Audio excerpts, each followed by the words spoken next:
Now, if there's one thing that I really learnt on our first Just to See How Far It Is adventure was the importance of power. Having a dual battery system is a non-negotiable for us because obviously we've got camera equipment that we need to charge. But when you do go to these beautiful remote places, you don't want to be sitting with your car on idle so that you can run devices. You don't want to ruin the peace and tranquility. So this for me, Rainer, feels like the next important step in a process of converting a vehicle. You've done your shocks and suspension, you've got to have a dual battery solution. No, definitely, and it's not just for having the power. You must remember there's two main differences between a deep cycle battery, and there's a lot of batteries on the market now. You can go deep cycles, your AGMs, your lithiums, everything has their own application where you can fit it to. But there's a main difference between a battery like this and your vehicle battery. Your vehicle battery doesn't like to get charged, drained, and charged and drained, no, because it has other plates on the inside. It's made for cranking and starting your vehicle. So running all your stuff off that battery, It's going to drain that battery. Yeah, and apart from that, it's going to start damaging the plates on the inside because that's not what it was designed for. To answer your question, you definitely have to have a dual battery system. I think it's a non-negotiable. For your dual battery system, in Season 1, you use the National Lunar solenoid system. Now, for Season 2, we're going to go with the DC-DC system and this HiTec battery. We prefer their batteries, the backup are great, we get good service out of these batteries. So we're going to use this combo. Silly question. I mean, batteries might all look the same, but is there, like, do they have different power outputs? Is that a dumb question? Yeah, like for instance... Yeah, it is a dumb question. No, but you know what I mean? Like, so is that a battery and that's the power it can produce? Yeah, this is a 80 amp battery. We had to look at the size where we're going to build it into the engine bay. Okay. Normal battery that people usually use is a 105 amp. Okay. Yeah? But you don't have space for that. So this is an 8 amp hour. So you have to work out, you know, and test it and play with it and see with your fridges, with your stuff that you charge, how long is that going to last you? But that is where a proper charging system comes into play. Now, how it gets connected is, let's start there, is you have your solenoid in between the two batteries. So when you start the vehicle, the solenoid kicks in and the alternator charges both batteries. But when you switch off again, the solenoid kicks out. And this battery, your main vehicle battery, will stay safe and guarded against what you do at the back from your deep cycle. So you can drain this battery. Because it's designed for that. Yes. And when you drive again, it charges. Again, no? Okay. That's what your solenoid system does. But let's say your alternator, say optimum charges, say at 13.7 amps. That is just the charge that you're going to get to your back battery. Now, a DC-DC system is a bit different. It's a boost system.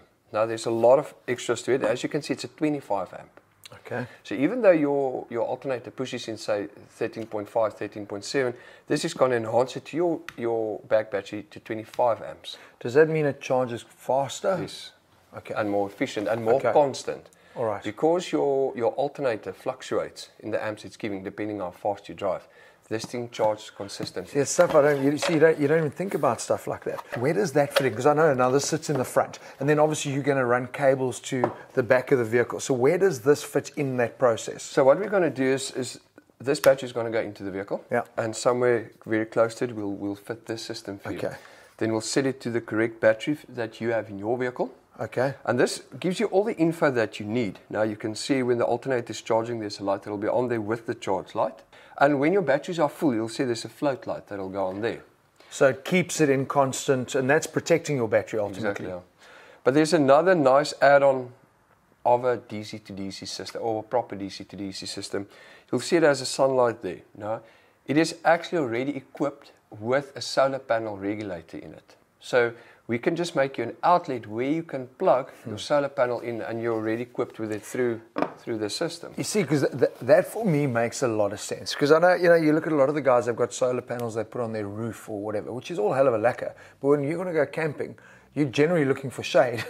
So, like for me, having solar panels I can go put out there in the sun, run a cable and plug it straight in, that's thinking in advance. Because I think a lot of guys would have done it and then go, oh, we want solar, then you've got to change the whole system again. The second part of this thing that we're going to mount inside your vehicle is a monitor like this.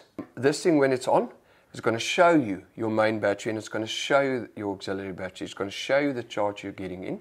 So you're going to know exactly what's happening to your batteries at all times. So these things are lifesavers, because this then takes that information and puts it right where you can see it. I want to chat to you about something else though, because one thing that we did struggle with in our first season is all of these systems are geared up for USB cigarette lighters and what's this thing called? Yeah, Brad Harrison, yeah. Now, those are cool, but that's not really what we need. I need to be able to plug in drone batteries, camera batteries. Those are going to take 2 prongs, some of them 3 prongs. How do we make that work then? To bring your 220 volt in the equation, then we will do something like this, a proper inverter. And I'm going to go with the 3000 watt pure sine wave. The 3000 watt is the capability that this is the output of it. No? If you look at, for instance, your Nespresso machine that you want to take, the Nespresso machine on average I think is 1700 watt. Okay. No? So you will be able to carry this. Okay. Your hair dryer that you're going to need so badly. I'm flicking my hair. That usually is about a 2000. Okay. So this is just what to show what it can. But this will be fine for charging camera batteries and drone batteries. We're nowhere near that. It's actually a bit of an overkill for what you guys want to do, but it's better. And the one thing that you must check with inverters is pure sine wave versus modified. Pure sine wave runs in a curve like your normal 220 volt at your house would be, where modified runs in squares up and down, so it fluctuates a lot. Okay. Laptops and chargers and stuff don't like that at all. This will be your ultimate power setup, so you'll be covered for 12 volt and for 220. But this is really, really informative. I hope you guys are learning a thing or two, and I certainly am. Looking forward to this, because I know we did have some hassles in season 1. You know, I actually took one of my tiny little inverters along just to charge our laptops and those sort of things. So I think on this one we're going to be absolutely sorted. What's going to be quite cool in this episode of Bush Mechanic, it sounds like there are a lot of technical things that can go wrong, fuses that get blown. So the guys are going to show me what to do when that happens.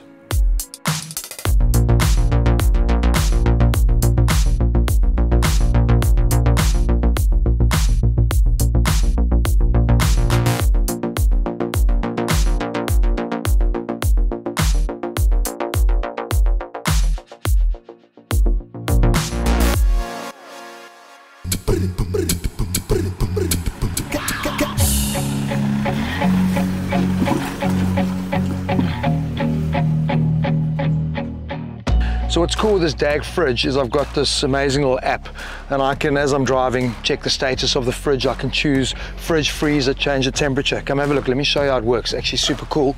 So that's a little app over there. If I hit it, now normally it should be connecting. So that fact that it's not connecting is telling me something is wrong. This fridge ain't, the fridge ain't on. Problems. Reno. Like this would be lekker on the trip when I can go Reno and like a genie you pop out and solve my problem. Fridge isn't working. So what you should do is firstly not panic and start looking at assessing, going through the basics and check what it is. Firstly, stupid stuff, you'll always check, is the fridge actually still plugged in? Did something not heated and taken the plug out? No? And I mean, that is cool with this because we've also got the battery. So I mean, I could turn the battery on and then we're going to have a fridge, but I mean, I don't want to do that now. I want to make sure that it's running on power. So there's no power, it's plugged in. So that's not the issue. Yeah, but you must remember, the cool thing is that it does have the small lithium batteries, so you don't even need the external power into it. But you always use your power points for other stuff. It can affect your inverter, it can affect everything. So you have to have that up and running. So if you're here at the back satisfied, everything is plugged in. So the first thing that you would do is actually go to the front where your second battery is fitted. Can I look on this? Will this show? So if you have a look here, so you guys have mounted that in. So that's showing both are running, but that is getting depleted at the moment. So there's obviously a fault. Yeah, see, this is the nice thing about this National Lunar DC to DC system. This thing will just show that how much power there's left in the batteries. No? And once you start it, it'll show you the charging. So presumably we started now, this thing is not going to charge because we know that there's a fault somewhere on the line. So if I left this now and I was driving, I would then see that wouldn't be charging, it would be depleting. So that's another sign for me that there's an issue somewhere with the dual battery system. The basic and simple place to start is check your charging system, check the battery, check the fuses. Okay. That is the principle of it. That's usually where you would find a fault, because normally with fitments like this, there's not massive problems. Yeah. But a fuse can blow. Well, that's what it's designed for. Exactly. So let's start here. Let's check quickly. So how do I check, number one? I mean, how will I know? Okay. The two types of fuses that you would usually use in your lines, you know, your power points, your spotlight wiring, everything, you'll have a blade fuse like this, with a blade fuse holder. Usually with your thicker wires, when it comes to charging, because we ran cables through to the back view for the trailer to charge and everything, you run thicker cables, so you'll use a fuse like this. So that silver thing is actually a fuse? It's actually a fuse. What you do is you start at the fuses, no? As I told you now, if this thing is in a healthy shape from left to right, you're perfect there. So the last one left is this blade fuse. As you can see, if you look there, it's burned there in the middle. Oh, wow. So if we pop this fuse back in here, always listen. Sometimes if there's a problem on your line, the moment you touch this fuse, it's going to go again. So we pop this fuse in, everything is fine. It tells us that there's nothing wrong on the line. It's always good to have a packet of this with extra fuses. It's also good to find out what fuses your vehicle uses, because you get the macro, the micro, the mini, and have spare fuses of that. Especially on an older vehicle, let's face it, the fuses have been in there for years, it could have been corroded 100%. through. You know, you switch your headlights on for that one too many time for the stream going through and it pops it. So it's always essential to have all spare fuses of your vehicle in the packet. So now if I go to the fridge, it should work. It's supposed to work, yeah. Well, Ren, I actually don't even need to go to the fridge. Come have a look here, remember the app? So if I show you now, check there, the app's connected. So now I know that it's working, I can hear it, perfect. So that's back, happy days.